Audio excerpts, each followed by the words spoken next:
गणेशाय नमः। ओम श्री सीतारामचंद्राभ्यां नमः। श्रीमद् वाल्मीकि रामायण अयोध्या कांड सर्ग 76 से 82। सर्ग 76 राजा दशरथ का अंत्येष्टि संस्कार। इस प्रकार शोक से संतप्त हुए कि कई कुमार भरत से वक्ताओं में श्रेष्ठ महर्षि वशिष्ठ ने उत्तम वाणी में कहा, महायशस्वी राजकुमार, तुम्हारा कल्याण हो। ये शोक छोड़ो, क्योंकि इससे कुछ होने जाने वाला नहीं है। अब समयोचित कर्तव्य पर ध्यान दो। राजा दशरथ के शव को दाह संस्कार के लिए ले चलने का उत्तम प्रबंध करो। वशिष्ठ जी का वचन सुनकर धर्मज्ञ भरत ने पृथ्वी पर पड़कर उन्हें साष्टांग प्रणाम किया और मंत्रियों द्वारा पिता के संपूर्ण प्रेत कर्म का प्रबंध करवाया। राजा दशरथ का शव तेल के कढ़ा से निकालकर भूमि पर रखा गया। अधिक समय तक तेल में पड़े रहने से उनका मुख कुछ पीला हो गया। उसे देखने से ऐसा जान पड़ता था मानो भूमिपाल दशरथ सो रहे हों। तदनंतर मृत राजा दशरथ को धो पोंछकर नाना प्रकार के रत्नों से विभूषित उत्तम शैया विमान पर सुलाकर उनके पुत्र भरत अत्यंत दुखी हो विलाप करने लगे। राजन, मैं परदेश में था और आपके पास पहुंचने भी नहीं पाया था। तब तक ही धर्मज्ञ श्री राम और महाबली लक्ष्मण को वन में भेजकर आपने इस तरह स्वर्ग में जाने का निश्चय कैसे कर लिया? महाराज, अनायास ही महान कर्म करने वाले पुरुष सिंह श्री राम से हीन इस दुखी सेवक को छोड़ आप कहाँ चले जाएंगे? तात, आप स्वर्ग को चल दिए और श्री राम ने वन का आश्रय लिया। ऐसी दशा में आपके इस नगर में निश्चिंतता पूर्वक प्रजा के योग क्षेम की व्यवस्था कौन करेगा? राजन, आपके बिना यह पृथ्वी विधवा के समान हो गई है, अतः इसकी शोभा नहीं हो रही है। यह पूरी भी मुझे चंद्रहीन रात्रि के समान श्रीहीन प्रतीत होती है। इस प्रकार दीनचित होकर विलाप करते हुए भरत से महामुनि वशिष्ठ ने फिर कहा, महाबाहो, इन महाराज के लिए जो कुछ भी प्रेत कर्म करने हैं उन्हें बिना विचारे शांत चित्त होकर करो।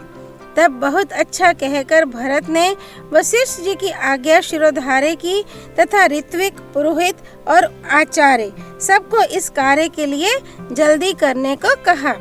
राजा की अग्निशाला से जो अग्नियां बाहर निकाली गई थीं, उनमें ऋत्विजों और याजकों द्वारा विधि पूर्वक हवन किया गया। तत्पश्चात महाराज दशरथ के प्राणहीन शरीर को पालकी में बिठाकर परिचारक गण उन्हें शमशान भूमि को ले चले। उस समय आंसुओं से उनका गला रुंध गया था और मन ही मन उन्हें बड़ा दुख हो रहा था। मार्ग में राजकीय पुरुष राजा के शव के आगे आगे सोने, चांदी तथा भांति भांति के वस्त्र लुटाते चलते थे। शमशान भूमि में पहुंचकर चिता तैयार की जाने लगी।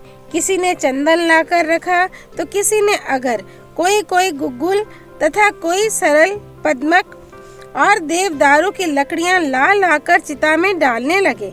कुछ लोगों ने तरह तरह के सुगंधित पदार्थ लाकर छोड़े। इसके बाद ऋत्विजों ने राजा के शव को चिता पर रखा। उस समय अग्नि में आहुति देकर उनके ऋत्विजों ने वेदोक्त मंत्रों का जप किया। सामगान करने वाले विद्वान शास्त्रीय पद्धति के अनुसार साम श्रुतियों का गायन करने लगे। इसके बाद चिता में आग लगाई गई। तदनंतर राजा दशरथ की कौशल्या आदि रानियां बूढ़े रक्षकों से घिरी हुई यथा योग शिबिकाओं तथा रथों पर आरूढ़ होकर नगर से निकली तथा शोक से संतप्त हो शमशान भूमि में आकर अश्वमेघांत यज्ञों के अनुष्ठाता राजा दशरथ के शव की परिक्रमा करने लगी। साथ ही ऋत्विजों ने भी उस शव की परिक्रमा की। उस समय वहां करुण क्रंदन करती हुई सहस्त्रों शोकार्त रानियों का आर्तनाद कुर्रियों के चीत्कार के समान सुनाई देता था। दाह कर्म के पश्चात विवश होकर रोती हुई वे राजरानियां बारंबार विलाप करके सवारियों से ही सरयू के तट पर जाकर उतरी। भरत के साथ रानियों, मंत्रियों और पुरोहितों ने भी राजा के लिए जलांजलि दी। फिर सब के सब नेत्रों से आंसू बहाते हुए नगर में आए और 10 दिनों तक भूमि पर शयन करते हुए उन्होंने बड़े दुख से अपना समय व्यतीत किया। श्री वाल्मीकि निर्मित आर्ष रामायण आदि काव्य के अयोध्या कांड में 76वां सर्ग पूरा हुआ। सर्ग 77। भरत का पिता के श्राद्ध ने ब्राह्मणों को बहुत धन रत्न आदि का दान देना, 13वें दिन अस्थि संचय का शेष कार्य पूर्ण करने के लिए पिता की चिता भूमि पर जाकर भरत और शत्रुघ्न का विलाप करना और वशिष्ठ तथा सुमंत्र का उन्हें समझाना। तदनंतर दशहा व्यतीत हो जाने पर राजकुमार भरत ने 11वें दिन आत्मशुद्धि के लिए स्नान और एकादशहा श्राद्ध का अनुष्ठान किया। फिर 12वां दिन आने पर उन्होंने अन्य श्राद्ध कर्म, मासिक और सपिंडीकरण श्राद्ध किए।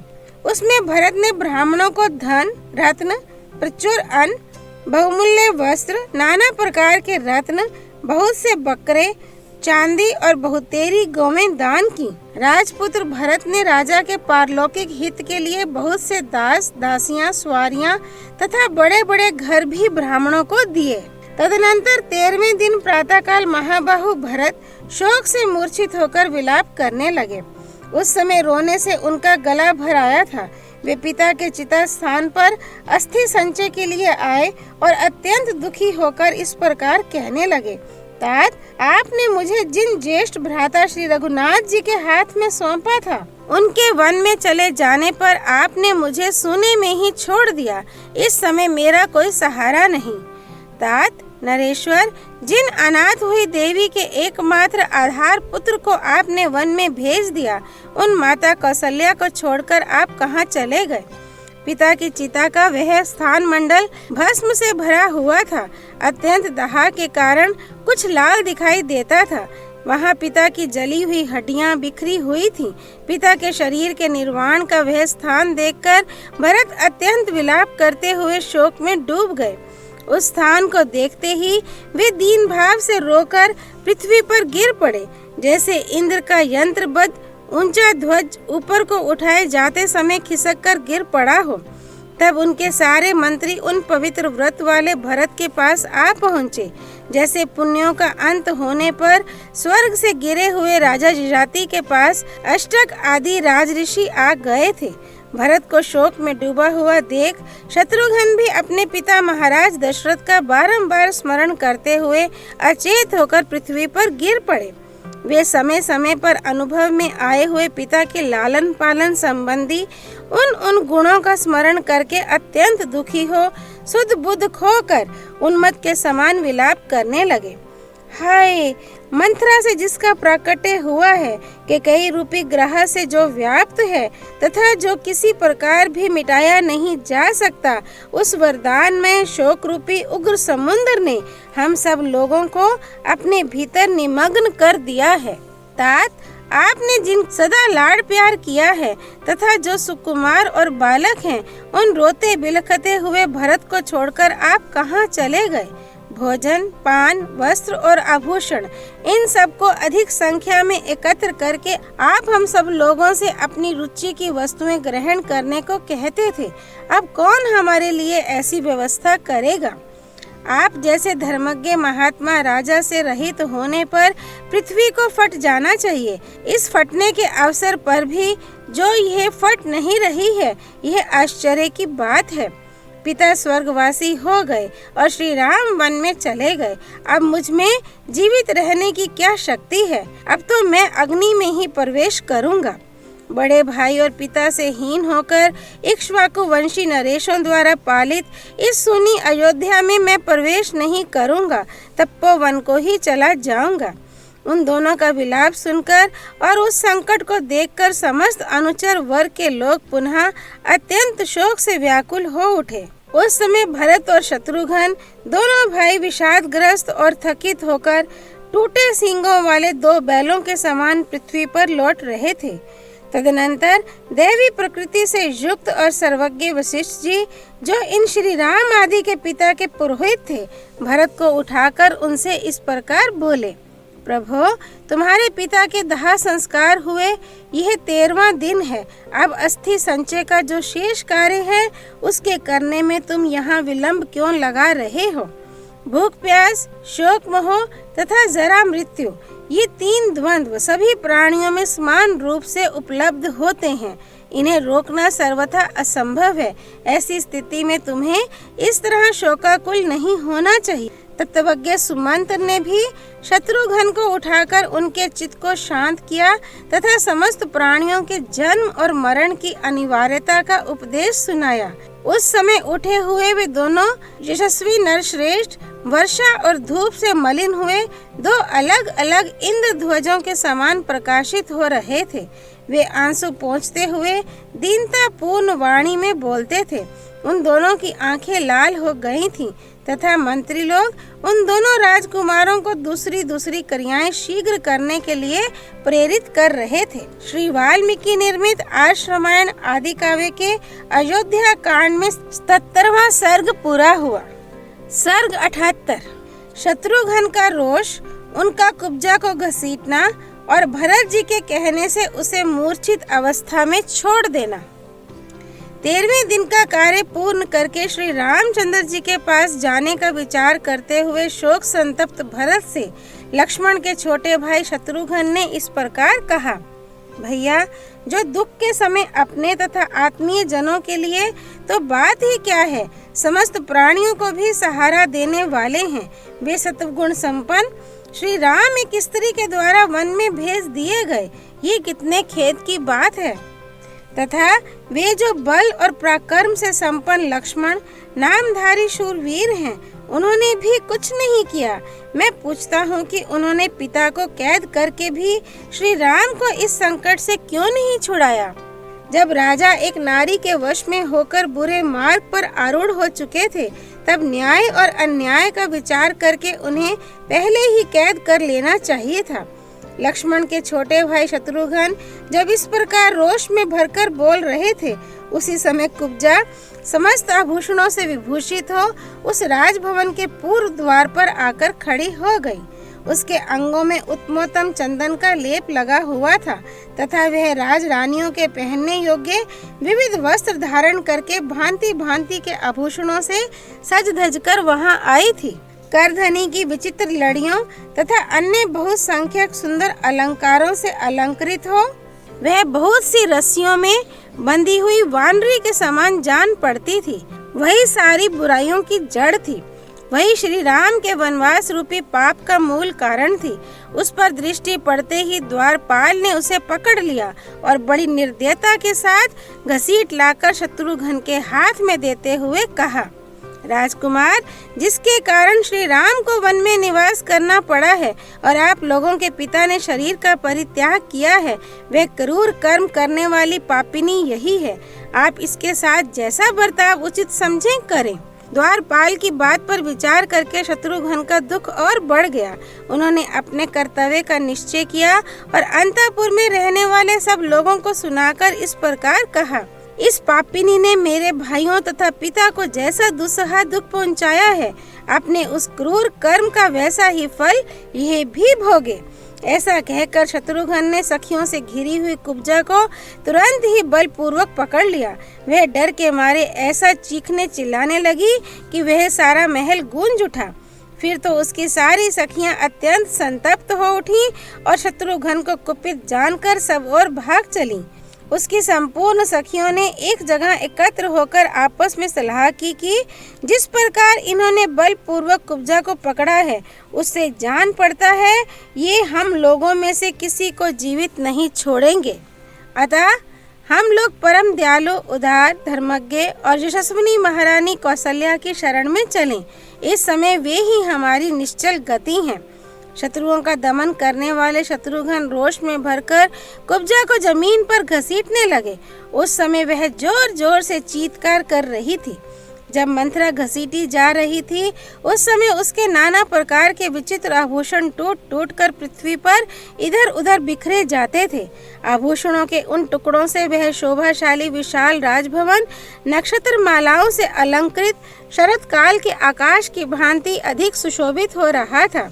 बलवान नरश्रेष्ठ शत्रुघ्न जिस समय रोष पूर्वक मंथरा को जोर से पकड़कर घसीट रहे थे, उस समय उसे छुड़ाने के लिए कैकेयी उनके पास आई। तब उन्होंने उसे धिक्कारते हुए उसके प्रति बड़ी कठोर बातें कहीं, उसे रोष पूर्वक फटकारा। शत्रुघ्न के वे कठोर वचन बड़े ही दुखदायी थे। उन्हें सुनकर कैकेयी को बहुत दुख हुआ।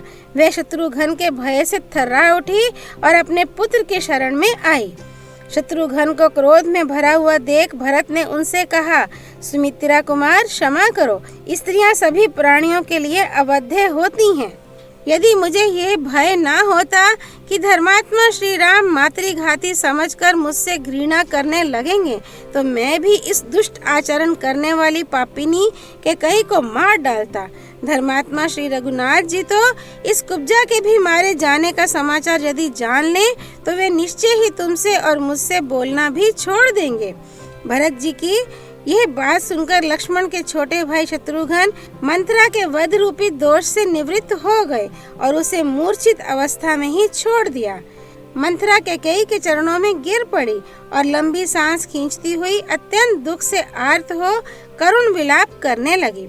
शत्रुघ्न के पटकने और घसीटने से आर्त एवं अचेत हुई कुब्जा को देखकर भरत की माता कैकेयी धीरे धीरे उसे आश्वासन देने, होश में लाने की चेष्टा करने लगी। उस समय कुब्जा पिंजड़े में बंधी हुई क्रौंची की भांति कातर दृष्टि से उसकी ओर देख रही थी। श्री वाल्मीकि निर्मित आर्ष रामायण आदि काव्य के अयोध्या कांड में 78वां सर्ग पूरा हुआ। सर्ग 79 मंत्री आदि का भरत से राज्य ग्रहण करने के लिए प्रस्ताव तथा भरत का अभिषेक सामग्री की परिक्रमा करके श्री राम को ही राज्य का अधिकारी बताकर उन्हें लौटा लाने के लिए चलने के निमित्त व्यवस्था करने की सबको आज्ञा देना। तदनंतर 14वें दिन प्रातःकाल समस्त राज कर्मचारी मिलकर भरत से इस प्रकार बोले, महायशस्वी राजकुमार, जो हमारे सर्वश्रेष्ठ गुरु थे, वे महाराज दशरथ तो अपने ज्येष्ठ पुत्र श्री राम तथा महाबली लक्ष्मण को वन में भेजकर स्वयं स्वर्गलोक को चले गए। अब इस राज्य का कोई स्वामी नहीं है, इसलिए अब आप ही हमारे राजा हो। आपके बड़े भाई को स्वयं महाराज ने वनवास की आज्ञा दी और आपको यह राज्य प्रदान किया। अतः आपका राजा होना न्याय संगत है। इस संगति के कारण ही आप राज्य को अपने अधिकार में लेकर किसी के प्रति कोई अपराध नहीं कर रहे हैं। राजकुमार रघुनंदन, ये मंत्री आदि स्वजन, पुरवासी तथा सेठ लोग अभिषेक की सब सामग्री लेकर आपकी राह देखते हैं। भरत जी, आप अपने माता पितामहों के इस राज्य को अवश्य ग्रहण कीजिए। नरश्रेष्ठ, राजा के पद पर अपना अभिषेक कराइए और हम लोगों की रक्षा कीजिए। ये सुनकर उत्तम व्रत को धारण करने वाले भरत ने अभिषेक के लिए रखी हुई कलश आदि सब सामग्री की प्रदक्षिणा की और वहां उपस्थित हुए सब लोगों को इस प्रकार उत्तर दिया। सज्जनों, आप लोग बुद्धिमान हैं। आपको मुझसे ऐसी बात नहीं कहनी चाहिए। हमारे कुल में सदा ज्येष्ठ पुत्र ही राज्य का अधिकारी होता आया है और यही उचित भी है। श्री रामचंद्र जी हम लोगों के बड़े भाई हैं, अतः वे ही राजा होंगे। उनके बदले मैं ही 14 वर्षों तक वन में निवास करूंगा। आप लोग विशाल चतुरंगणी सेना जो सब प्रकार से सबल हो तैयार कीजिए। मैं अपने ज्येष्ठ भ्राता श्री रामचंद्र जी को वन से लौटा लाऊंगा। अभिषेक के लिए संचित हुई इस सारी सामग्री को आगे करके मैं श्री राम से मिलने के लिए वन में चलूंगा और उन नरश्रेष्ठ श्री रामचंद्र जी का वहीं अभिषेक करके यज्ञ से लाई जाने वाली अग्नि के समान उन्हें आगे करके अयोध्या में ले आऊंगा। परंतु जिसमें लेश मात्र मातृभाव शेष है, अपनी माता कहलाने वाली इस कैकेयी को मैं कदापि सफल मनोरथ नहीं होने दूंगा। श्री राम यहाँ के राजा होंगे और मैं दुर्गम वन में निवास करूंगा। कारीगर आगे जाकर रास्ता बनाएं, ऊंची नीची भूमि को बराबर करें तथा मार्ग में दुर्गम स्थानों की जानकारी रखने वाले रक्षक भी साथ साथ चलें। श्री रामचंद्र जी के लिए ऐसी बातें कहते हुए राजकुमार भरत से वहां आए हुए सब लोगों ने इस प्रकार सुंदर एवं परम उत्तम बात कही। भरत जी, ऐसे उत्तम वचन कहने वाले आपके पास कमल वन में निवास करने वाली लक्ष्मी अवस्थित हों, क्योंकि आप राजा के ज्येष्ठ पुत्र श्री राम को स्वयं ही इस पृथ्वी का राज्य लौटा देना चाहते हैं।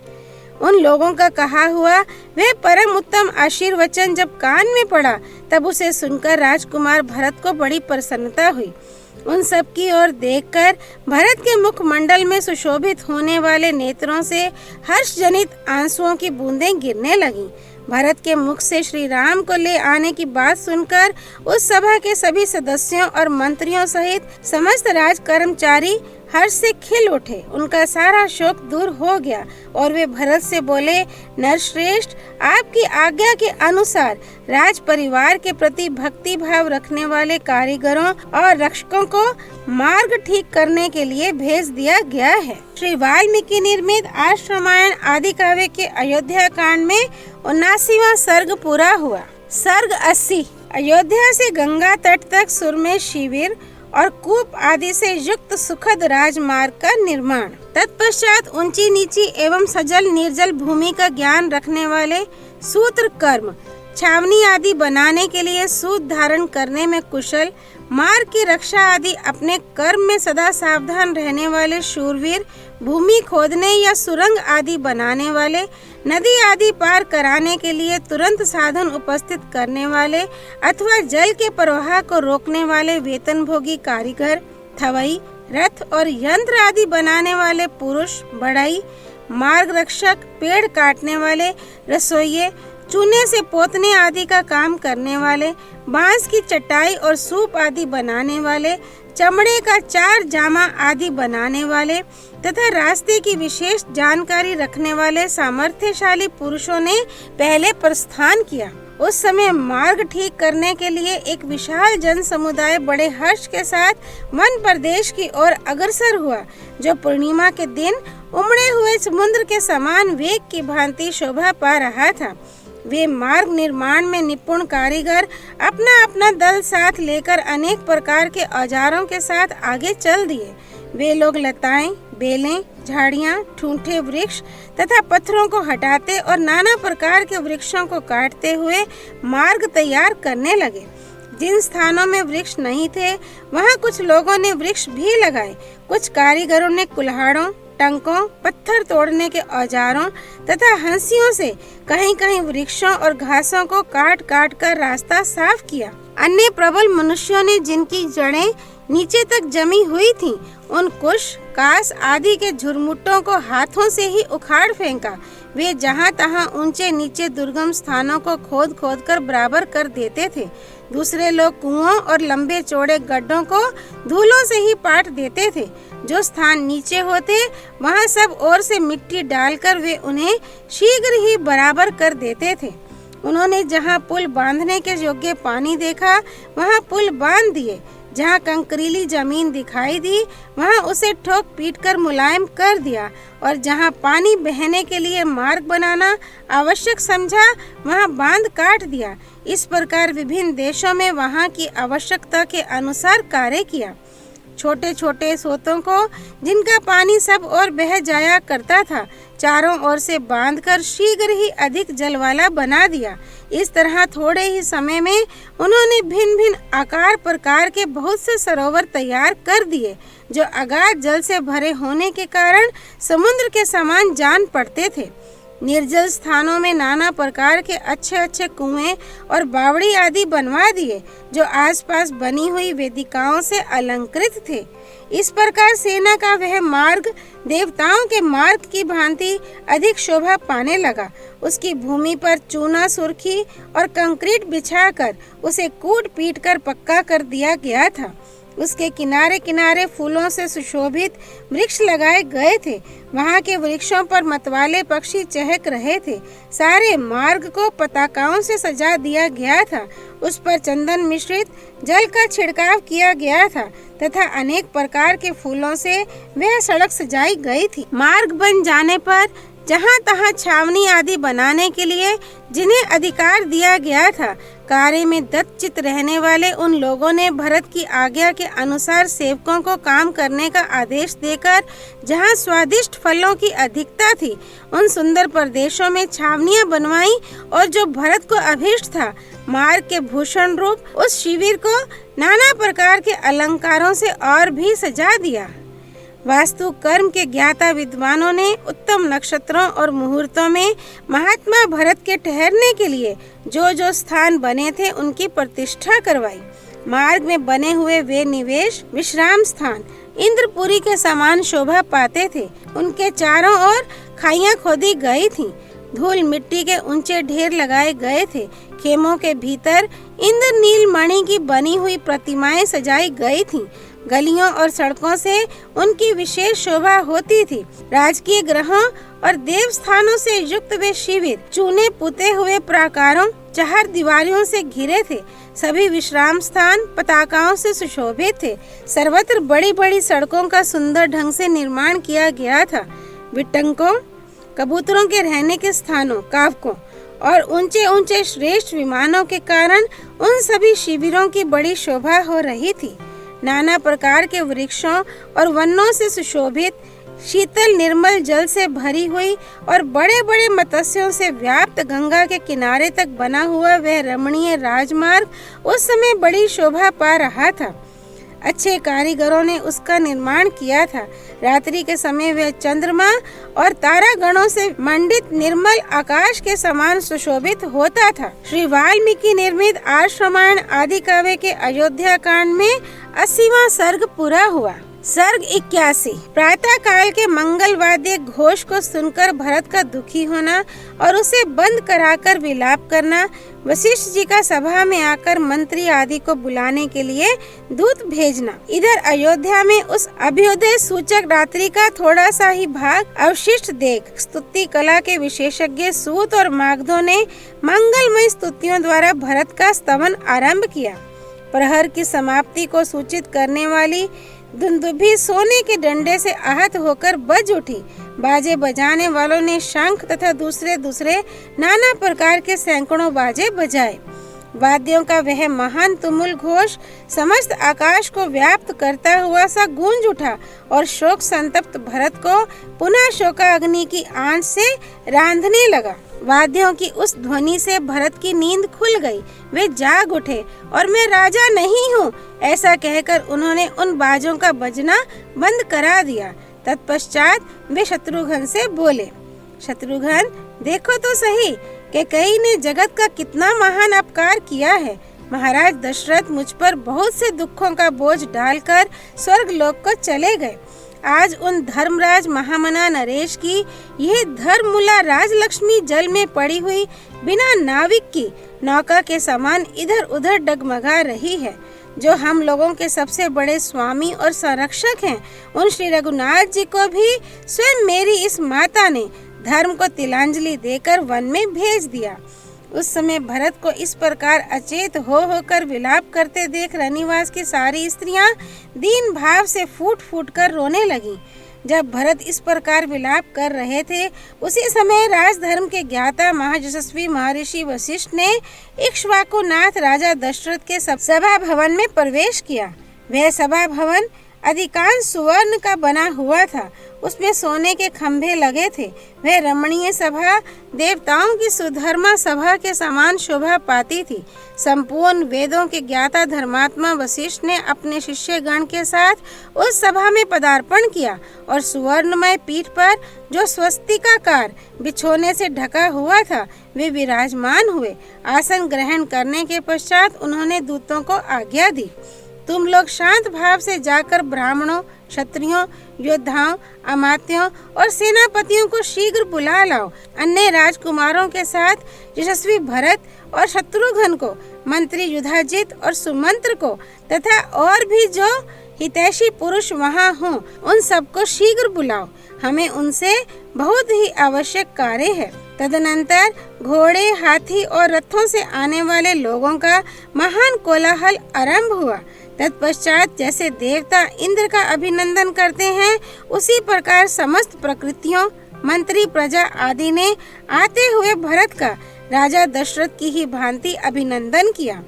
तिम्मी नामक महान मत्स्य और जल हस्ती से युक्त, स्थिर जल वाले तथा मुक्ता आदि मणियों से युक्त, शंख और बालुका वाले समुद्र के जलाशय की भांति वह सभा दशरथ पुत्र भरत से सुशोभित होकर वैसी ही शोभा पाने लगी जैसे पूर्व काल में राजा दशरथ की उपस्थिति से शोभा पाती थी। श्री वाल्मीकि निर्मित आर्ष रामायण आदि काव्य के अयोध्या कांड में 81वां सर्ग पूरा हुआ। सर्ग 82। वशिष्ठ जी का भरत को राज्य पर अभिषिक्त होने के लिए आदेश देना तथा भरत का उसे अनुचित बताकर अस्वीकार करना और श्री राम को लौटा लाने के लिए वन में चलने की तैयारी के निमित्त सबको आदेश देना। बुद्धिमान भरत ने उत्तम ग्रह नक्षत्रों से सुशोभित और पूर्ण चंद्रमंडल से प्रकाशित रात्रि की भांति उस सभा को देखा। वह श्रेष्ठ पुरुषों की मंडली से भरी पूरी तथा वशिष्ठ आदि श्रेष्ठ मुनियों की उपस्थिति से शोभायमान थी।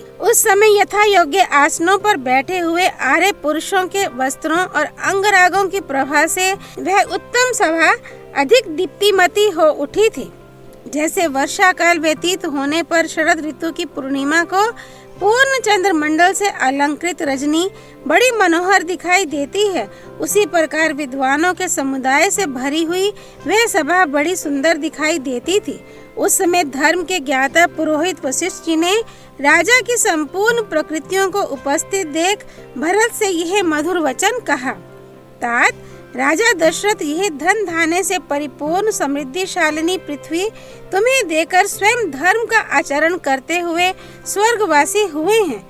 सत्यपूर्ण बर्ताव करने वाले श्री रामचंद्र जी ने सत्पुरुषों के धर्म का विचार करके पिता की आज्ञा का उसी प्रकार उल्लंघन नहीं किया जैसे उदित चंद्रमा अपनी चांदनी को नहीं छोड़ता है।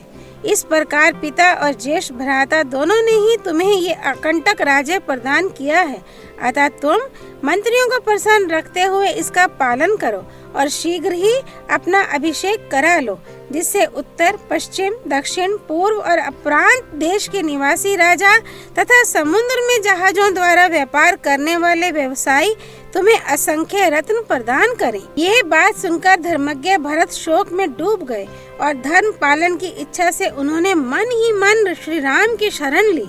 नवयुवक भरत उस भरी सभा में आंसू बहाते हुए गदगद वाणी द्वारा कलहंस के समान मधुर स्वर से विलाप करने और पुरोहित जी को उपलम्भ देने लगे। गुरुदेव, जिन्होंने ब्रह्मचर्य का पालन किया, जो संपूर्ण विद्याओं में निष्णात हुए तथा जो सदा ही धर्म के लिए प्रयत्नशील रहते हैं, उन बुद्धिमान श्री रामचंद्र जी के राज्य का मेरे जैसा कौन मनुष्य अपहरण कर सकता है? महाराज दशरथ का कोई भी पुत्र बड़े भाई के राज्य का अपहरण कैसे कर सकता है? ये राज्य और मैं दोनों ही श्री राम के हैं। ये समझकर आपको इस सभा में धर्म संगत बात कहनी चाहिए, अन्याय युक्त नहीं। धर्मात्मा श्री राम मुझसे अवस्था में बड़े और गुणों में भी श्रेष्ठ हैं।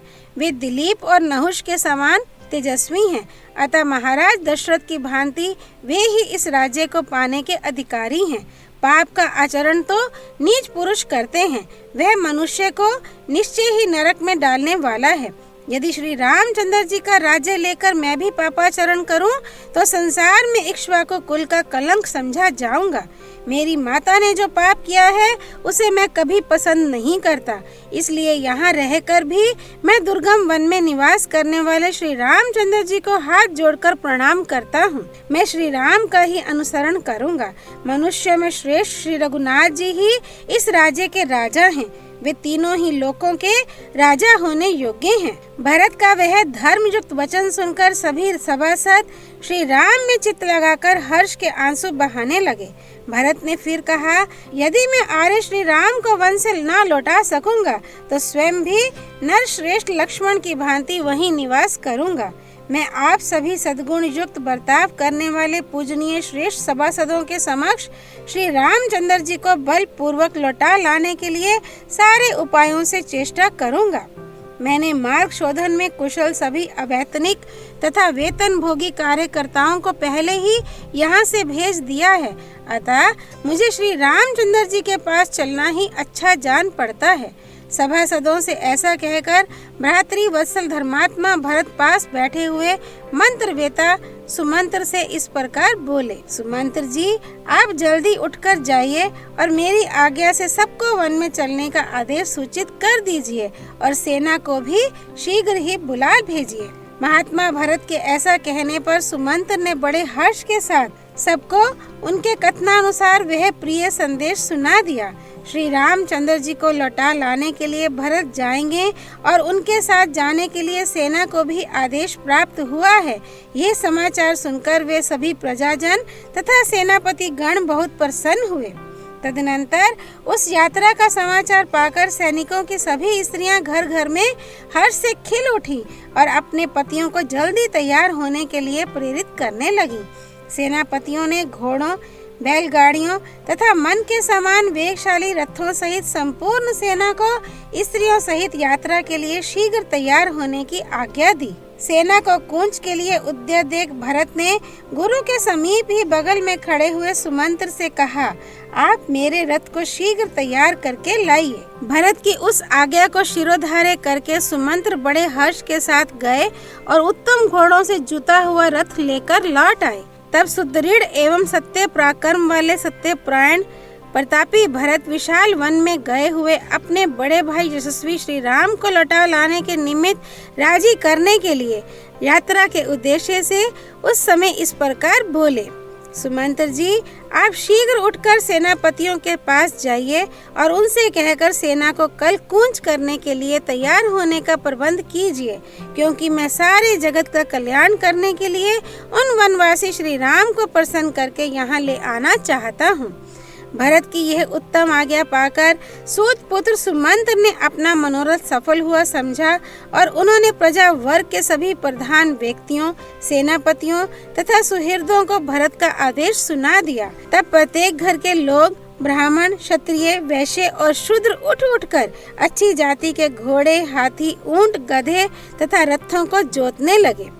श्री वाल्मीकि निर्मित आर्ष रामायण आदि काव्य के अयोध्या कांड में 82वां सर्ग पूरा हुआ। सियापति रामचंद्र की जय। राम भक्त श्री हनुमान जी की जय। राम जन्मभूमि अयोध्यापुरी धाम की जय। सरयू नदी की जय। माँ गौरीपति देवों के देव महादेव भगवान शिव शंकर की जय। श्रीमद् वाल्मीकि रामायण की जय। महर्षि वाल्मीकि मुनि की जय। श्री हरि अर्पणमस्तु।